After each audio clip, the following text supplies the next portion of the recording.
En 1912 a lieu la signature du traité de Fès entre le Maroc et la France, signé par Eugène Reynaud et le sultan Moulay Abdelhafid. Le Maroc passe sous protectorat français. Mais quelques jours plus tard, les soldats marocains sous commandement français se mutinent à l'annonce du traité. Ce sont les journées sanglantes de Fès. Au total, on dénombre 600 morts chez les Marocains et 66 chez les Français. Le fait le plus marquant de l'année est sans doute le début de la première guerre balkanique qui finit en 1913. Rappelez-vous, en 1908, l'Autriche-Hongrie annexe la Bosnie-Herzégovine alors codétenue par l'Empire ottoman. Et en 1911, l'Italie s'empare de la Libye, elle aussi sous Empire ottoman.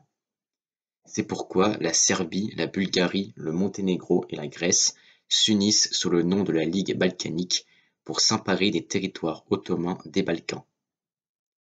L'avancée de la Ligue balkanique et donc le recul de l'Empire ottoman provoque l'indépendance de l'Albanie. Le 14 avril 1912, le Titanic heurte un iceberg, ce qui provoque son naufrage au large de Terre-Neuve. On dénombre alors 1500 morts et 700 rescapés. Le 17 janvier 1912, l'expédition Terra Nova, menée par le Britannique Robert Falcon Scott, atteint le pôle Sud. Malheureusement, il a été devancé de plusieurs semaines par le Norvégien Roald Amundsen.